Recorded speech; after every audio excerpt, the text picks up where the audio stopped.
Welcome back, family. It is our Trey. Today, I want to talk about forgiveness,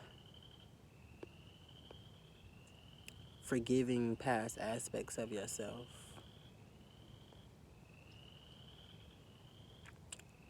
You can sometimes sit with your thoughts, reflect on the past, and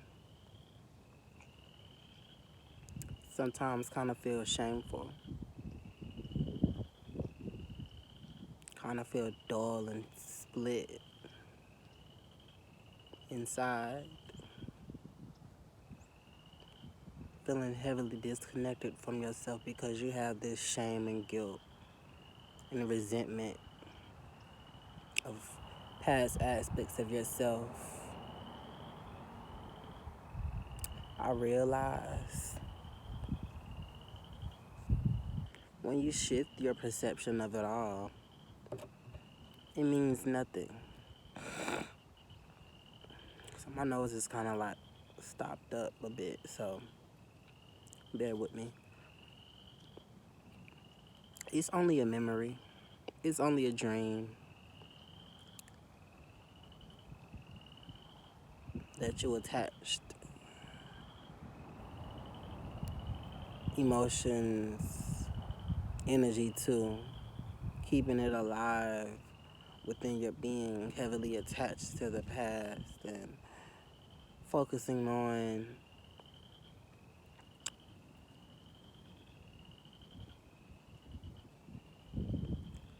how the world is going to perceive you and let alone how you perceive yourself.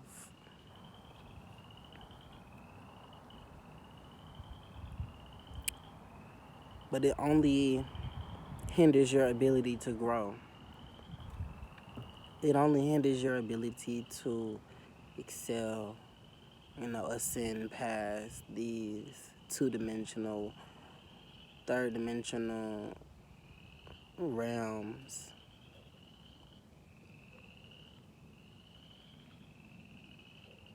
And when you hold shame, when you hold resentment, when you condemn yourself,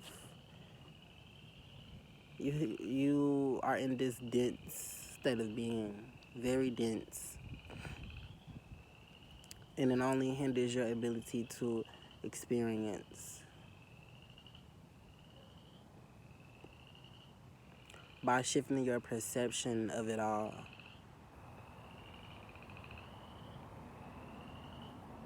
you relinquish judgment.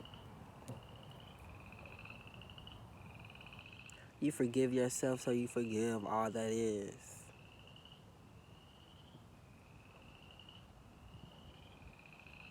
Because it all happened in divine timing, divine order. And so, you can't change it. The only thing that you can mold and wield into existence is the current, the present moment. And by focusing on the present, you love all aspects of yourself because those aspects molded you into this profound being that you are currently.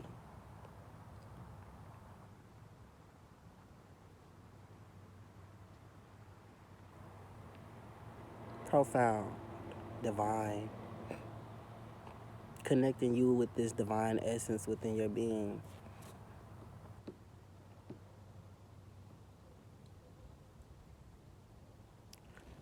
Sometimes I sit on myself and reflect on the past and just laugh. Because it was funny how oblivious you are to certain things, going about certain things, and you carrying on these reactionary responses that you so hold emotion to these people, places, and things, and you heavily disconnected from yourself, so you allow these entities to feed and suck on your energy because you operate in purity, you know?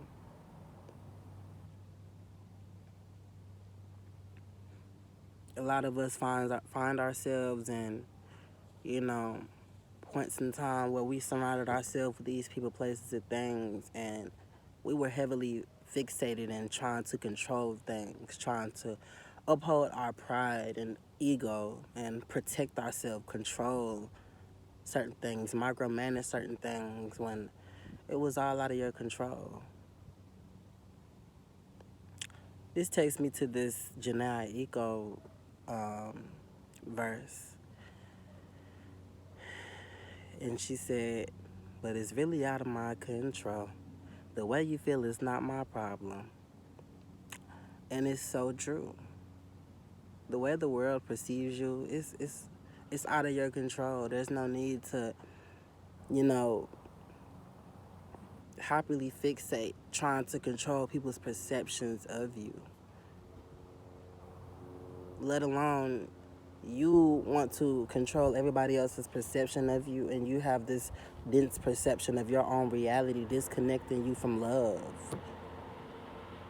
And so when you heavily love oneself and love not just as an individual, but you are one with creation, you're working with creation, you're co-creating, coexisting with source, it's really out of your control. But you're gonna be in this flow state, this flow-like being, and everything is gonna. There's gonna be waves, ripples, highly divine, high vibrational. Excuse me. And the currency will just flow, not just of material, but the energy will flow. The waves will flow. Relinquishing control. Forgiving past aspects. Loving past aspects.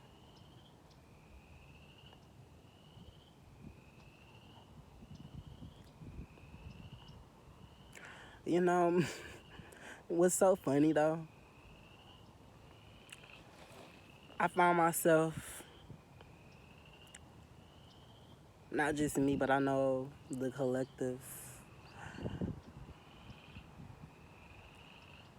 we reflect onto the past and you're like, you were in a state of oblivion. Like, oblivion was the state.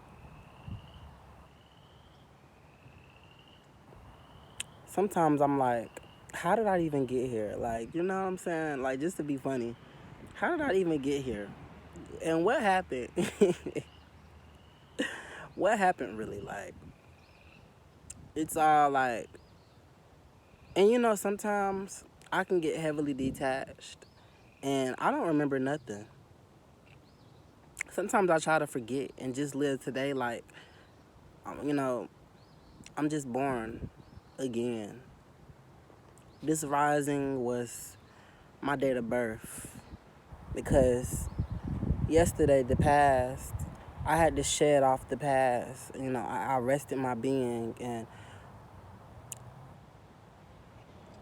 death is rebirth.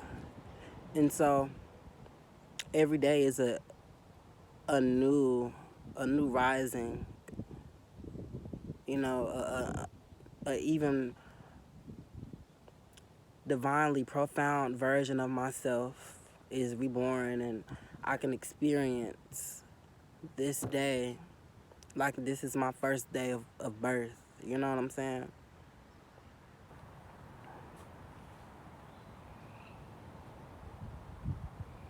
And I feel like that should be every day.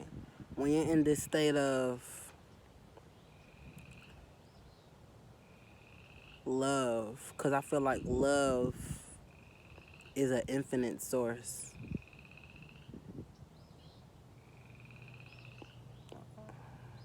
Love is eternity. And so when you're in a state of love,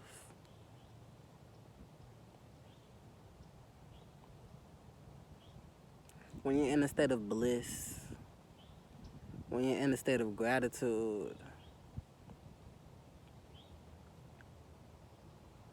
every second is rebirth.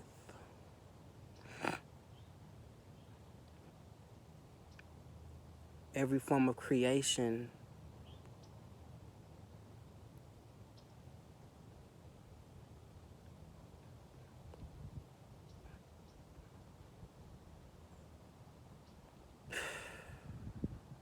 I felt that just now. I felt the energy just. You know what? I have so much. I have so much on my spirit right now. I just. It's just coming in. Every state of being is an aspect of yourself that should be recognized and not judged. You know what I'm saying?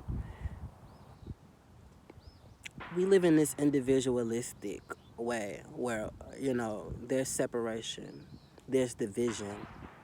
And so you look at each aspect of yourself, separating yourself, this state of being, from those past aspects of yourself, and you're unable to mold into this fullness, this whole state of being, because each aspect of yourself was neglected. And so, reflecting on those aspects of yourself, a concept that was created was cringe. You cringe because you're insecure. Those aspects of yourself, you felt like, ew. You get the ick. And you neglect yourself because that's you. That's your childlike state of being, you know? And so to neglect that childlike state, which that should be the state that you're still embodying, childlike. You force yourself to age, and you disconnect yourself from this state of eternity, which is love.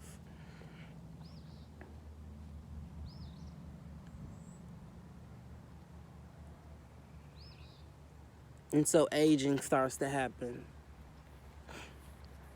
Unable to relinquish old cycles, close old doors, clean it up. Metaphorically speaking, clean it up, love it, cherish it, connect with it, become one with it. That's how you become whole. That's how you become one with all aspects of yourself. Because each version played a huge, significant role in your state of being, transcending, ascending into, higher dimensions, higher realms. And I see my dream state as a parallel reality. So much so others, state of beings. That was a form of, you know, that was a reality that I once lived in and experienced in, and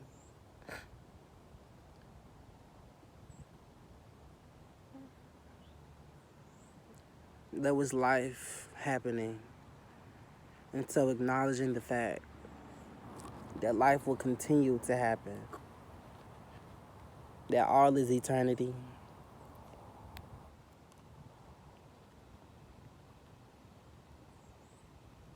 but connecting with this oneness, that you are not separate from nothing outside of yourself. You are not separate from past aspects of yourself. You are not separate from, your neighbor. You are not separate from that plant outside of your house.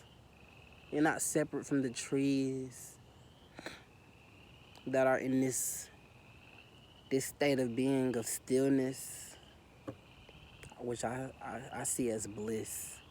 When you can be still with oneself, nothing phases you. There's no perception happening. There's no judgment happening. There's no prejudice happening.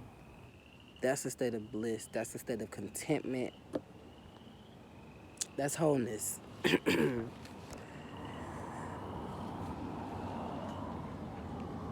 But you're able to experience all of yourself in whole, in one, in unity, unified.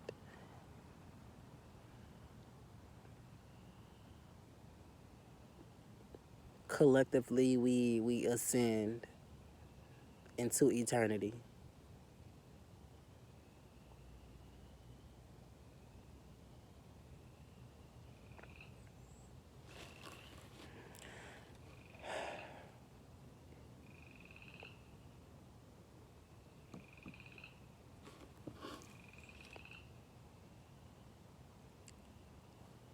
I don't know if I want to say something else, but I'm going to leave it at this. So, I love you all.